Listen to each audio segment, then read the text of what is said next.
Welcome to simplified.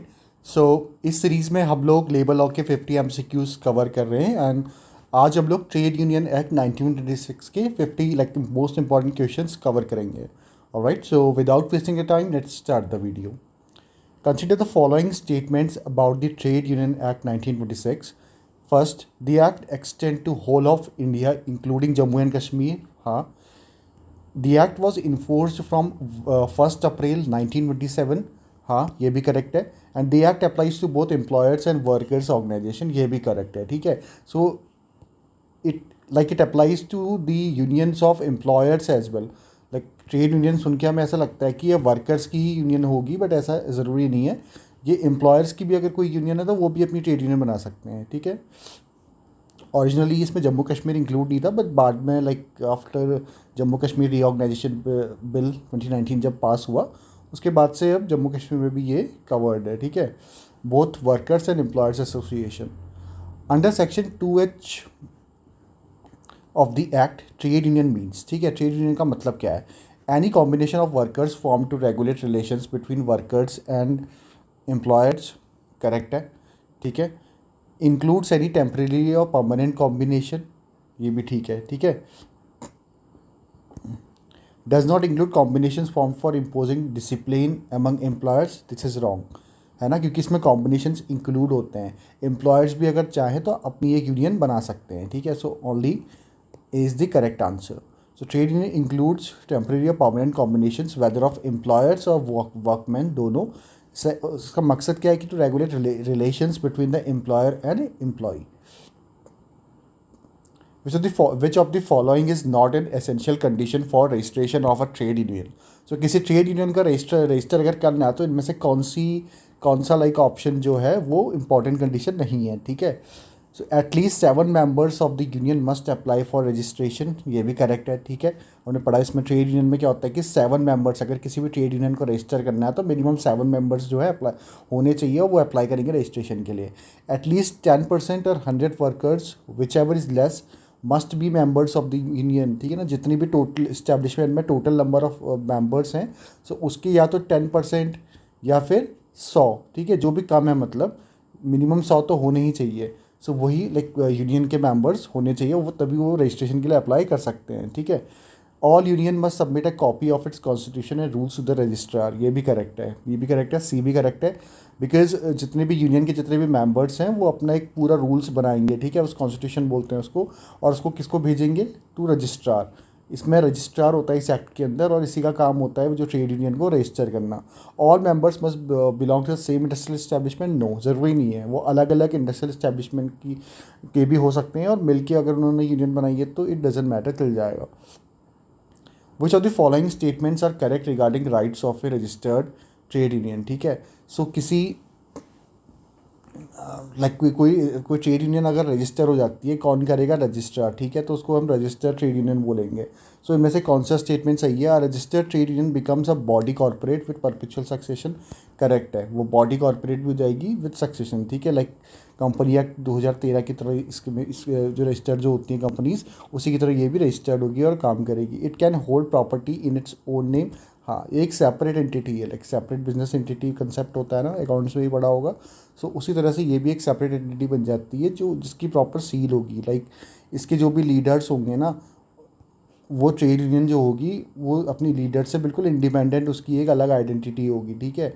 So it doesn't matter, like leaders will change, नए leaders आते रहेंगे जाते रहेंगे, बट लेकिन जो ट्रेड यूनियन है वो वही रहेगी। और इसमें थर्ड ऑप्शन भी है, it can not be sued in a court of law. कैसा हो सकता है? नहीं, ऐसा नहीं हो सकता। ठीक है।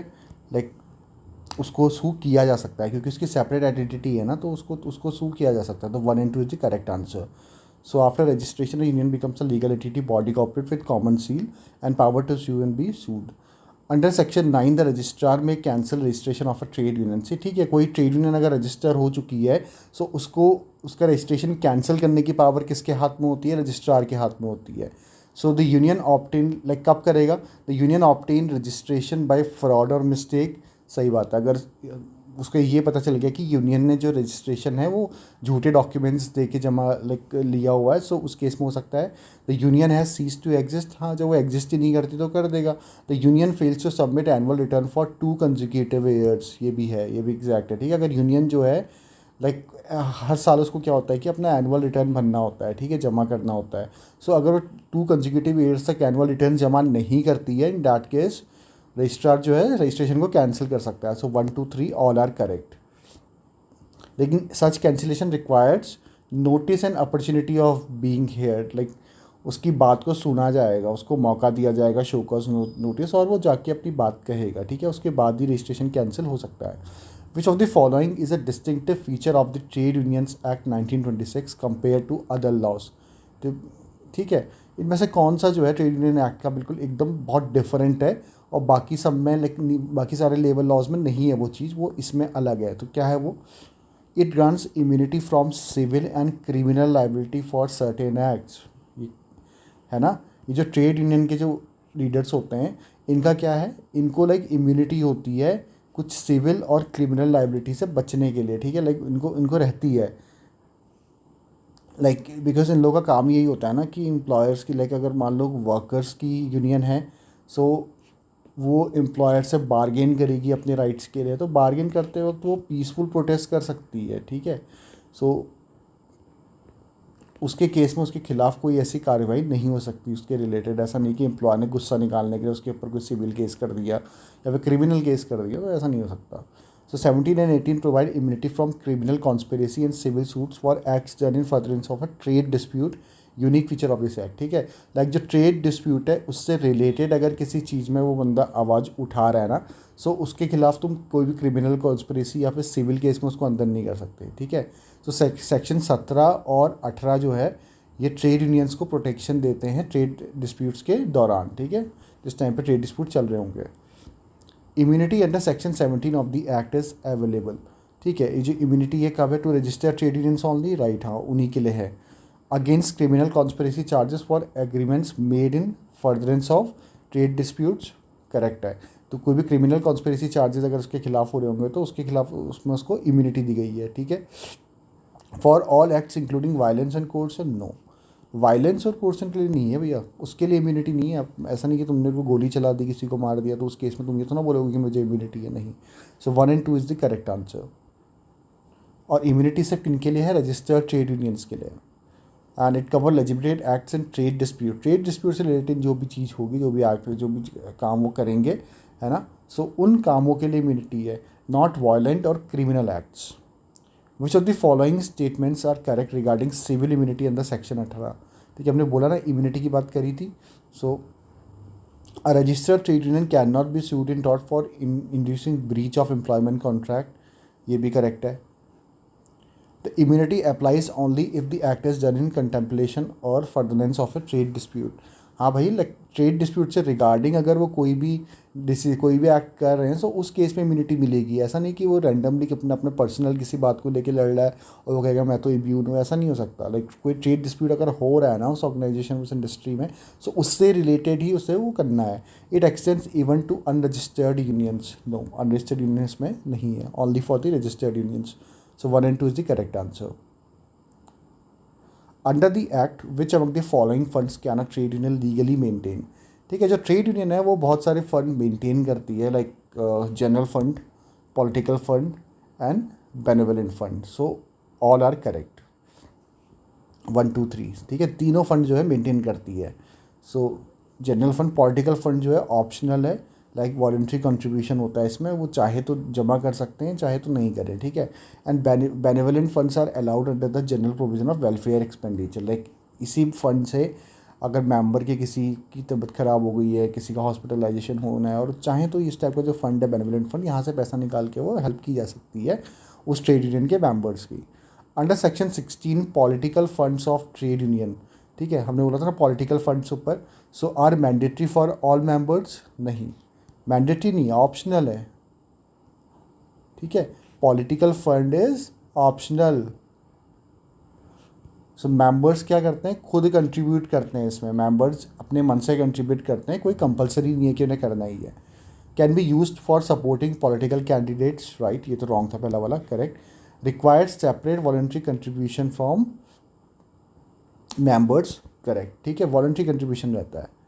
So political fund is not compulsory, used for political purposes including election support. Members must opt in voluntary, no compulsion allowed. Consider the following statements regarding recognition of trade unions. The Trade Union Act 1926 provides statutory recognition to trade unions, correct है, sorry, provide statutory recognition नहीं देता, recognition नहीं देता. Recognition is mandatory once registration is granted, नहीं, ज़रूरी नहीं है. Registration की बात करी गई है ना, रिकॉग्निशन की कोई बात नहीं करी इस एक्ट में. So neither one not two. The act provides registration not recognition. हमने पढ़ा ना, रजिस्ट्रेशन ऑफ ट्रेड यूनियन.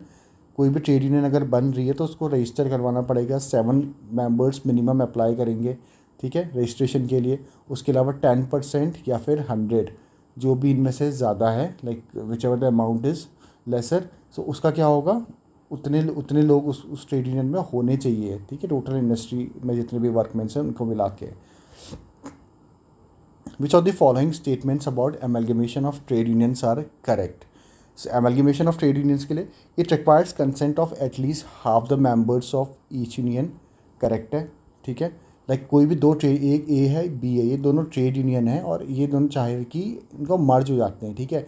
सो ए के भी मान लो कुछ मेंबर्स होंगे, बी के भी अपने कुछ मेंबर्स होंगे.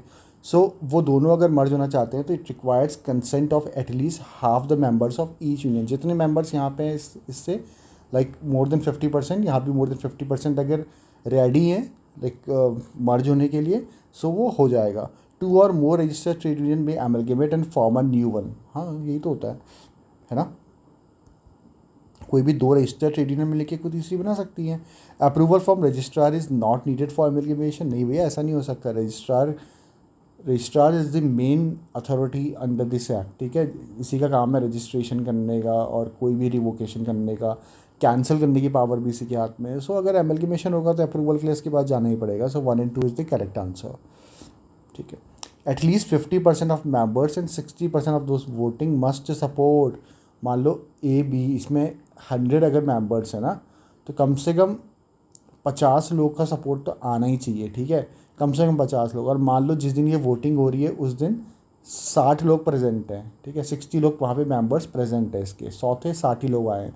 सो उस केस में कितना होगा, 50 तो करना ही करना पड़ेगा फिर भी. और 60% ऑफ दोज वोटिंग लाइक 36+ भी होने चाहिए वोट इसमें,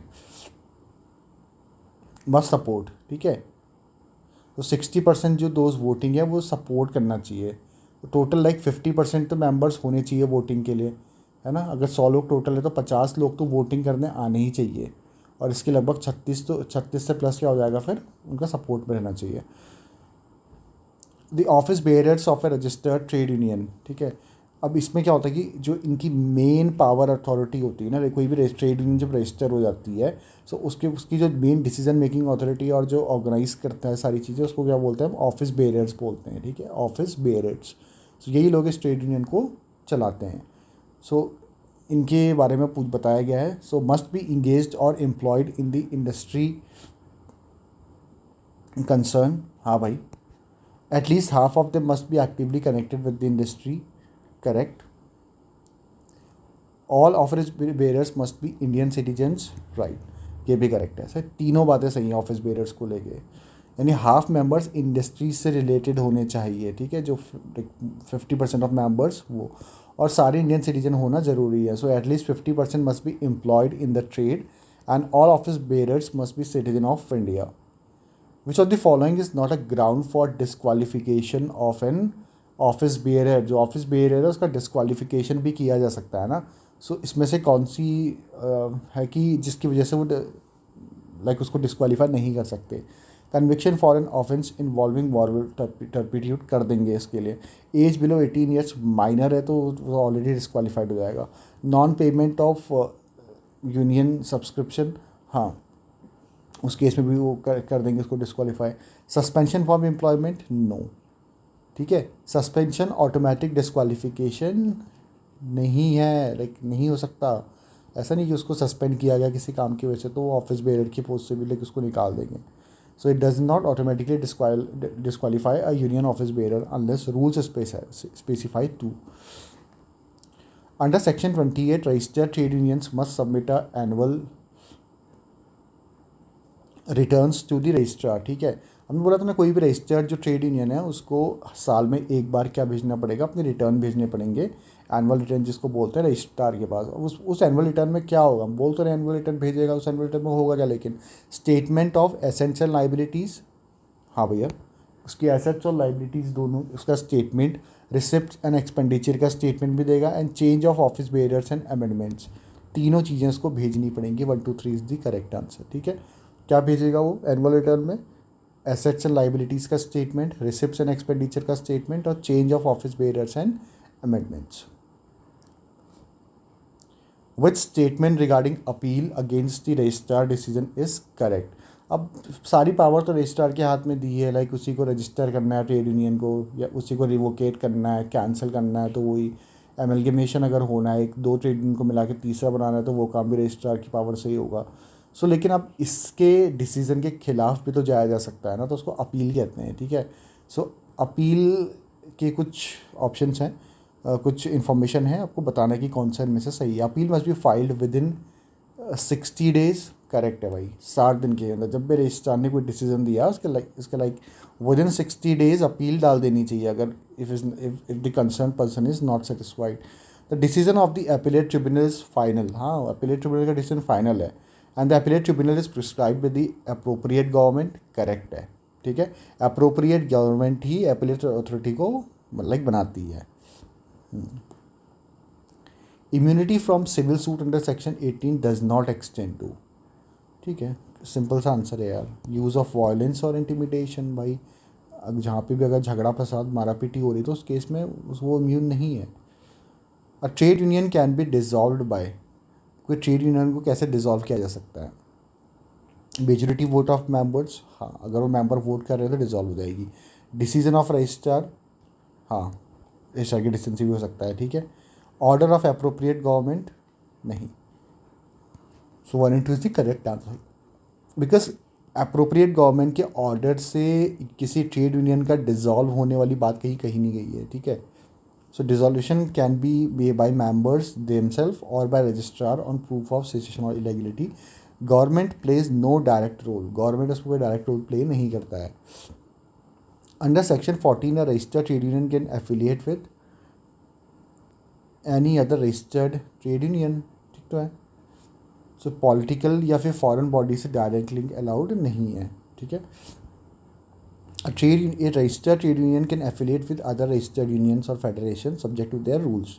डायरेक्ट पॉलिटिकल और फॉरेन एफिलिएशन में attract restriction under the law. ठीक है, डायरेक्ट पॉलिटिकल एफिलिएशन भी नहीं होना चाहिए. ऐसा नहीं कि वो लाइक किसी नेशनल पार्टी है लाइक कांग्रेस या फिर बीजेपी और उन्हीं की वर्कर्स विंग जो है वो ऐसे बना रखी है, तो ऐसा कोई एफिलिएशन नहीं होना चाहिए उनका. अंडर सेक्शन 20 माइनर मेंबर्स, तो उसमें माइनर मेंबर्स को लेके भी बात करी गई है. ठीक है, माइनर मेंबर्स लाइक 18 साल से कम वाले जो होते may be admitted as members if above 15 साल. हाँ भाई, अगर 15 साल से ऊपर हैं तो उनको लाइक एज ए मेंबर वो लोग आ सकते हैं. Can hold office in the union, no. अभी बच्चे ही है ना, इतने बड़े नहीं है कि उनको वहाँ पे जाके मतलब वो सीधे कोई ऑफिस को उनको पोस्ट दे दी जाए. ठीक है, ऐसा नहीं हो सकता. Have full rights as members, right, उनके पास राइट्स पूरे रहते हैं. So 1 and 3 is the correct answer.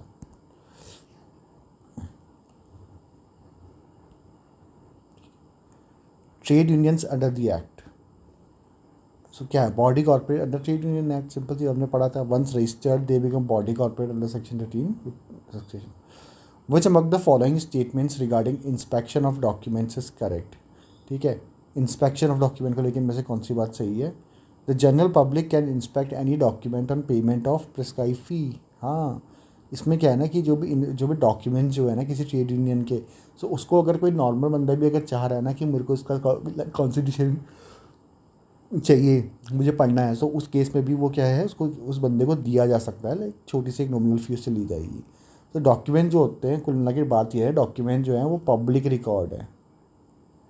ठीक है, इनको पब्लिक रिकॉर्ड माना जाता है. और ऐसा क्यों है कि फ़ीस देने के बाद ही दिखाया जाएगा सबको, सो दैट ट्रांसपेरेंसी बने रहे. ठीक है, ट्रांसपेरेंसी बने रहे उसके लिए ये काम किया जाता है.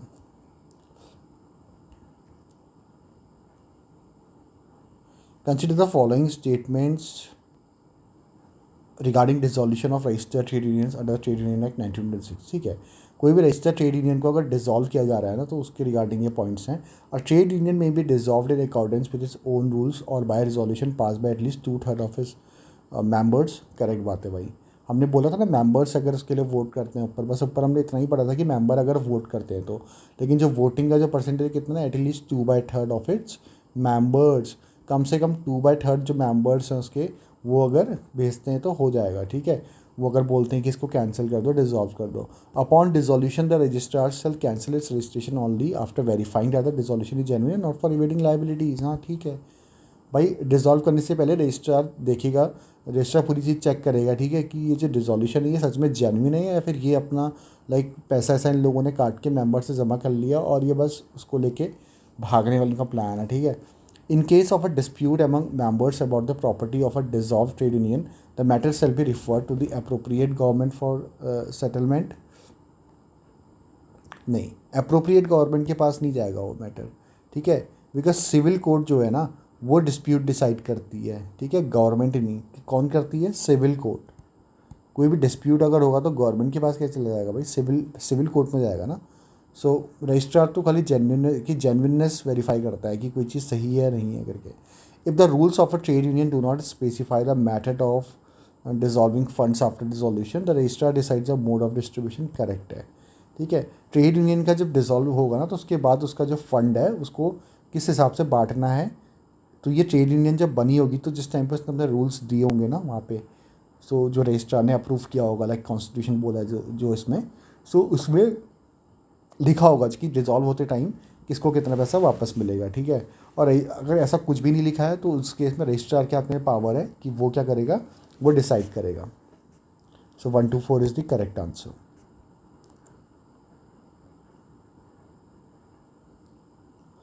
A trade union registered under the act can not spend it's general fund. ठीक है, अब जो ट्रेड यूनियन है ना जो एक्ट के अंदर रजिस्टर्ड है, वो अपने जनरल फंड को कैसे यूज़ नहीं कर सकती है, किस में नहीं कर सकती, पॉलिटिकल प्रोपेगेंडा में यूज़ नहीं कर सकती है वो। So political expenses can only be from a separate political fund, not from the general fund. Which of the following statements is true regarding minors membership in a trade union. ठीक है, minor की जो membership है like 15 साल से ऊपर है, सो उसकी मेंबरशिप के लिए इनमें से कौन सी बातें सही हैं। Minor over 15 can be a member with all rights of adult employ, ये बात ठीक है, उसके सब मेंबरशिप राइट्स होते हैं। ठीक है, एक्सेप्ट कौन सा, बस एक्सेप्ट एक चीज़ नहीं होती, accept holding office.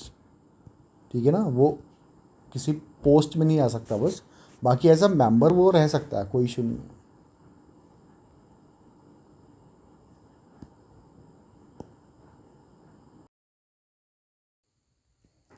26th question is consider the following statements regarding disqualification of office barriers under the act। ठीक है, सो ट्रेड यूनियन जो होता है उसको जो लीड करते हैं उनको ऑफिस बैरियर्स बोलते हैं। सो उनके बारे में कुछ इन्फॉर्मेशन दी गई है। A person convicted of an offence involving moral turpitude is disqualified for 5 years from the date of release. ठीक है, कोई भी बंदा जो भी पर्सन लाइक ऑफिस बेयर है, if he is involve in any kind of moral turpitude, ठीक है, और उसके बाद उसको जेल हुई थी और फाइल, तो उसके बाहर आने के लाइक नेक्स्ट 5 years तक वो नहीं रहेगा। ठीक है, ठीक है, सो 5 years का बैन रहेगा। Disqualification applies even if the conviction is under appeal. No, जब तक उसका कन्विक्शन जो है वो अपील पीरियड में है ना, तो वो फाइनली डिसाइड नहीं हुआ है कि उसने गलती करी थी या नहीं करी थी। ठीक है, सो उस केस में उसको हम हटा नहीं सकते, डिस्क्वालीफाई नहीं कर सकते। द अप्रोप्रिएट गवर्नमेंट में remove such disqualification by notification. हाँ, अप्रोप्रिएट गवर्नमेंट के हाथ में पावर है कि वो उस डिस्क्वालिफिकेशन को रिमूव भी कर सकती है। So 1 and 3 is the correct answer. ठीक है, 5 years तक कन्विक्शन रहेगा और वो सारी चीज़। Under the act a trade union certificate of registration. ठीक है, जो ट्रेड यूनियन का जो सर्टिफिकेट ऑफ रजिस्ट्रेशन है ना, किसी को जब लाइक कोई ट्रेड यूनियन को रजिस्ट्रार जब रजिस्टर करता है, so he will give a certificate of registration. वो serves as conclusive evidence of its registration, can be challenge, like it serve as a conclusive evidence. हाँ, मेन एविडेंस वही है registration का, उससे पता चलेगा कि ये जो ट्रेड यूनियन है ये रजिस्टर्ड है या नहीं है। Can be challenge in civil court on grounds of on grounds of fraud, so इस वाले केस में नहीं होगा, ठीक है, because it is not challenge in civil code and it remains valid till voluntary dissolve और cancelled, right. So 1 and 3 are the correct answer. Certificate of registration conclusive evidence है, however courts generally do not interfere unless registrar exceeds authority. जब तक कि कोई registrar अपनी अपनी power से ज़्यादा कुछ उसमें वो नहीं कर देता, स्टेप इन नहीं कर देता, तो उस केस में ही होता है, लेकिन नॉर्मली नहीं होता, ठीक है. And it remains valid till cancellation और dissolution. Which of the following statement is about amalgamation of trade union are true. So note amalgamation of trade unions, कोई भी दो ट्रेड यूनियंस मिलके अगर एक बनना चाह रही हैं तो, ठीक है. So notice of amalgamation must be sent to the registrar within 14 days. ऐसा कोई डेज मेंशन नहीं है एक्ट में, ठीक है, जहाँ पे नोटिस ऑफ एमलगेमेशन तुम्हें 14 दिन के अंदर देना है, ऐसा कुछ कहीं मेंशन नहीं है एक्ट में. Amalgamation takes effect only upon registration of the new union. हाँ, जो नई यूनियन बनी है ना, उसका जो न्यू रजिस्ट्रेशन होगा उसके बाद ही तो वैलिड माना जाएगा, बिकॉज दोनों को मिला के जो तुम नई यूनियन बना रहे हो उसका भी तो रजिस्ट्रेशन करवाना पड़ेगा. So it's correct. At least half of the members of each union must consent to amalgamation. हाँ, हमने पहले ही कवर कर लिया था. So 2 and 3 is the correct answer. So 50% of members and 60% of those voting must consent. दोनों trade union के 50% members total तो वोट, और उसमें से 60% जो वोट कर रहे हैं, ठीक है, 50% मोर देन तो वोट करेंगे, और उसमें से जो 60% होंगे, सो वो क्या, वो एमलगेमेशन के फेवर में होना चाहिए. No 14-day rule is mentioned in the act. A registered trade union में बी डिजॉल्व्ड बाय, ठीक है, कोई भी जो रजिस्टर्ड ट्रेड यूनियन है उसको डिजॉल्व किया जा सकता है by resolution of majority members as per its rules. हाँ, अगर मेजोरिटी ऑफ इट्स मेंबर्स कह रहे हैं कि ये ट्रेड यूनियन को ख़त्म कर दो, सो वो डिजॉल्व किया जा सकता है. Registrar on proof that the union has cease to exist. हाँ, रजिस्ट्रार को पता है कि यार यूनियन इन्होंने 2 साल 2 कंजिक्यूटिव ईयर्स तक मान लो एनुअल रिटर्न्स अपनी जमा नहीं की है, ठीक है. सो उस केस में भी रजिस्ट्रार के अंदर पावर है कि वो समझ जाएगा कि यार ये यूनियन अब एग्जिस्ट ही नहीं करती, तो उसको बंद कर देगा. Government notification in public interest, no, ऐसा कोई रूल नहीं है जहाँ पे गवर्नमेंट आके बोल देगी कि इसको बंद कर दो, ठीक है. So 1 and 2 is the correct answer. So as per unions own rule और इट सीजेस टू एग्जिस्ट. हाँ, ठीक है. Upon dissolution of a trade union its fund. अब हमने बोला ना, उसके फंड होते हैं, जनरल फंड होता है, पॉलिटिकल फंड होता है, बेनिवोलेंट फंड होता है, उसके डिफरेंट काइंड्स ऑफ फंड है, ठीक है. सो उन फंड्स का जब जब भी कोई ट्रेड यूनियन डिसॉल्व हो जाएगी, उस पैसे का क्या करेंगे, उस पैसे को कैसे यूज़ होगा. So shall be transfer to the government treasury, नहीं, सरकार के खाते में नहीं जाएगा. वो ट्रेड यूनियन जो बैलेंस है वो किसका है, वो मेंबर्स के पैसे का है, ठीक है. So shall be distributed among members as per rules, right. In absence of rules registrar may decide mode of distribution. हाँ, ये भी करेक्ट है. So 2 and 3 is the correct answer.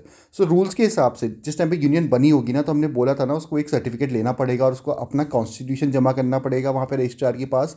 सो उसमें ये सारी चीज़ें मेंशन होती है कि इन केस अगर कल के दिन यूनियन नहीं रहती है तो उसके फंड्स को किस रेशियो में और कैसे उसको बांटा जाएगा, ठीक है. सो इन केस अगर वहाँ पे वो मेंशन नहीं है तो फिर रजिस्ट्रार अपनी अथॉरिटी से क्या कर सकता है, वहाँ पे वो बता सकता है. Under section 28 failure to submit annual returns may result in. अगर मान लो हर साल एनुअल रिटर्न जमा करना होता है ट्रेड यूनियन को, और इन केस अगर वो नहीं जमा कर पाए, सो उस केस में क्या होगा, fine up to 5 for each day during which default continues, right, ठीक है. Sir, cancellation of registration after due notice. हाँ, अगर वो एनुअल रिटर्न 2 साल तक जमा नहीं कर पा रहे हैं तो उसको फिर ड्यू नोटिस देना पड़ेगा, रजिस्ट्रार उसको नोटिस देगा और उसको अपनी बात कहने का पूरा हक है, उसको वो आके बात करेगा और उसके बाद उसको कैंसिलेशन किया जा सकता है. Criminal prosecution of office bearers, नहीं, ऐसे कोई बात नहीं है, ठीक है. क्रिमिनल प्रोसिक्यूशन नहीं हो सकता, बस फाइन हो लगता है और रिपीट वायलेशन पर रजिस्ट्रेशन कैंसिल भी हो सकता है, ठीक है. So late filing can attract penalty and even cancellation under section 10. No direct criminal prosecution unless false statement given. Which of the following statements are correct regarding registrar's power? So registrar की जो power है उसके regarding कुछ बातें हैं. Registrar can inquire into trade unions accounts.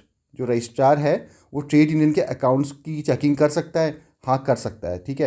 Registrar can refuse registration if name resembles existing union. हाँ, अगर उसको लगेगा कि यार ये इस नाम की ट्रेड यूनियन ऑलरेडी एग्जिस्ट करती है तो वो कहेगा कि तुम दोबारा नाम चेंज करके दो क्योंकि सेम नेम से एग्जिस्ट करती है, ठीक है. Registrar can remove office bearers directly for misconduct, no. Registrar directly remove नहीं कर सकता. So 1 and 2 is the correct answer. Registrar है supervisory powers including refusal for duplicate name and inspection of records but can not remove office bearers. That's internal matter. ठीक है. सो registrar office bearers को हटा नहीं सकता है. अ ट्रेड यूनियन में change it's name. जो ट्रेड यूनियन है वो अपना नाम बदल सकती है. अगर उसको अपना नाम चेंज करवाना है, सो क्या है उसका उसका प्रोसेस क्या रहेगा. It's like approval of registrar after consent of at least 2/3 of members voting. ठीक है.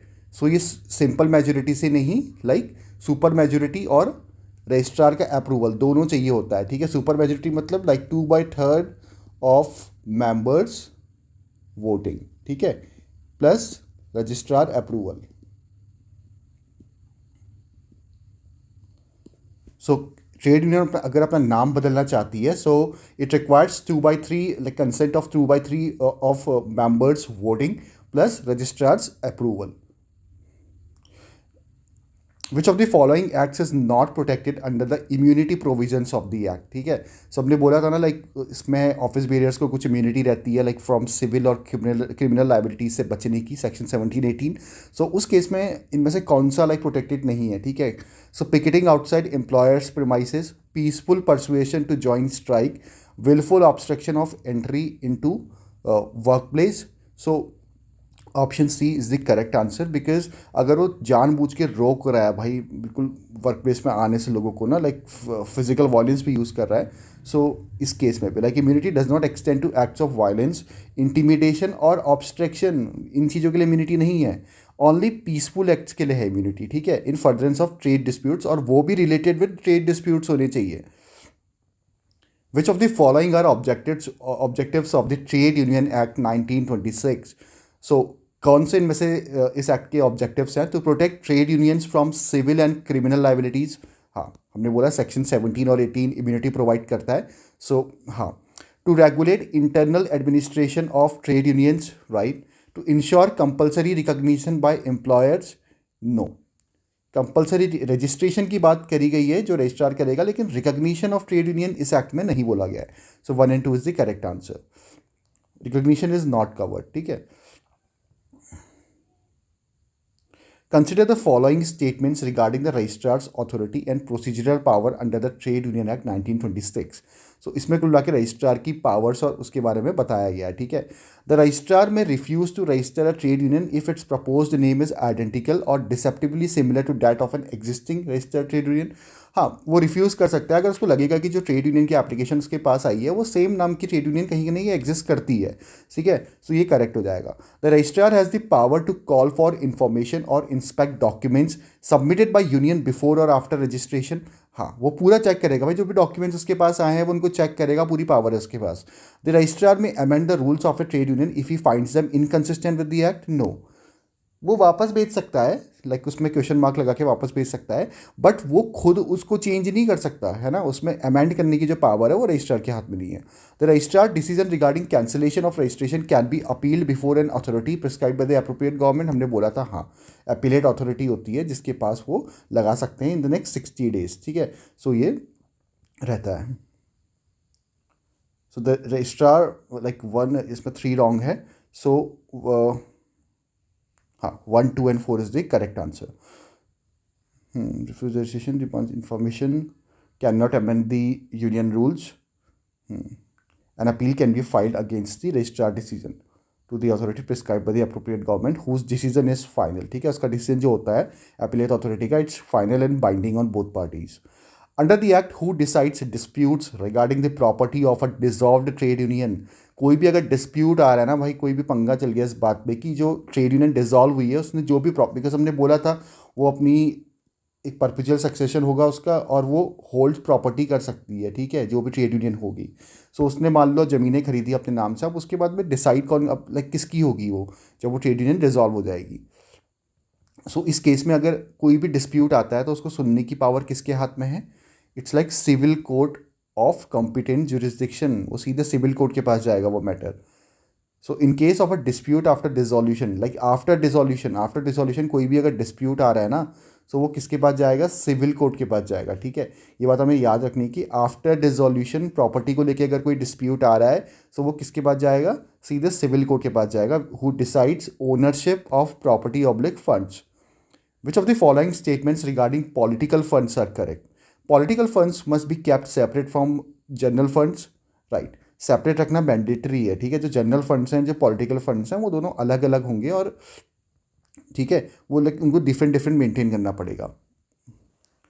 Members contributing are entitled to special privileges in the union, ठीक है। नहीं, ऐसा नहीं है, ठीक है। जो भी मेंबर्स पैसा कंट्रीब्यूट कर रहे हैं, ऐसा नहीं कि उनको स्पेशल ट्रीटमेंट दिया जाएगा, उनको कोई स्पेशल ट्रीटमेंट नहीं दिया जाएगा, ठीक है। So this is wrong. Non contributors can not be discriminated against, हाँ दिस करेक्ट। जो कंट्रीब्यूट नहीं भी कर रहे हैं, they are members of that trade union, so even if they are not contributing, so they उनके खिलाफ कोई भी डिस्क्रिमिनेशन नहीं करेंगे, ठीक है, office bearers. So 1 and 3 is the correct answer, option A. So political fund is voluntary and separate, ठीक है। वॉलंट्री है, लाइक उसको मेंटेन किया भी जा सकता है, नहीं भी किया जा सकता, it totally depends upon the trade union. And contributors doesn't means they will get special privileges, and non contributors like it doesn't mean like they will be discrimination, like they will face discrimination, ठीक है। सबके पास बराबर privileges रहेंगी। The trade union act 1926 does not apply to, very simple question, police force.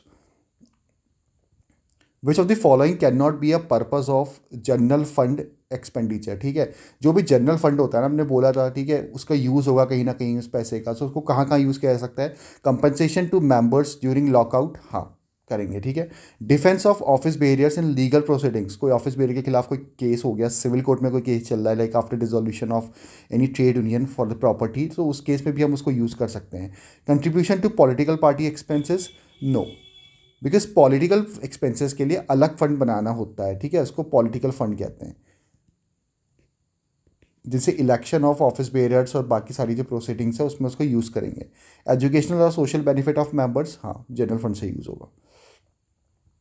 Which of the following statements regarding appropriate government under the act is true, ठीक है। सो इनमें से अप्रोप्रिएट गवर्नमेंट को लेकर बहुत सारी बातें करी गई हैं, आपको बताने की कौन सा सही है। So it refers to central और state government depending on jurisdiction of establishment, very simple, सारे एक्ट में अप्रोप्रिएट गवर्नमेंट की डेफिनेशन वही रहती है, ठीक है।